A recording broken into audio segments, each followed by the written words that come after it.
Pwede nga po pala kayong mag-order nito. Kung gusto niyo mag-request nito sa unit, additional 35 pesos po yan. Okay.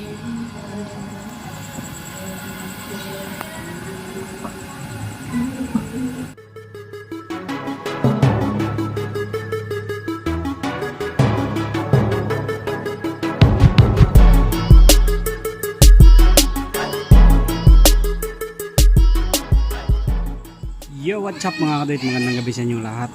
At ito, yung ginagamit nating unit ay pininturahan natin kanina. As you can see, and also press this bell icon. presentable na yan. Pininturahan natin kasi kinakalawang na eh. 2 weeks na kasi natin ginagamit yan eh. Ayan oh. So, hindi pa kasi ito nakaline up para sa ating for stocks. So, pasamantala ginagamit muna natin. Sayang tayo. Ayan, tapos pwede nga po pala kayong mag-order nito. Kung gusto niyo mag-request nito sa unit, additional 35 pesos po yan. Itong guard.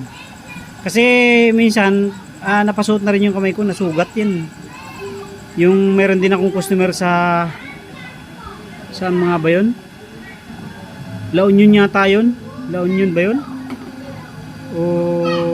Hindi ko sure kung saan nga ba yun, Pangasinan. Napasuot din yung kamay niya dyan, nasugatan daw siya. Ayan.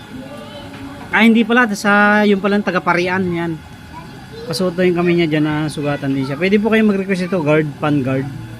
35 pesos po yan. Include natin sa package. Ayan. So yan po yung unit natin na bagong pintura. Pinintahan po natin ng high temp yung kaha. Tapos ito black 39 itong tangke. Okay. Ayan, ganda ng ano yan, apoy niyan eh. Pang tamang-tamang pang sinayang lang talaga. Hindi sobrang lakas ng apoy nito. Awan ko ba't mahina. Siguro gagawin kong dos pa yung dalawang butas dito para mas lumakas. Ayan. Sinayang mode tayo ulit. Okay. Tapos yun, may gagawin tayo doon. Susukatan natin yung kanyang nozzle burner. Okay.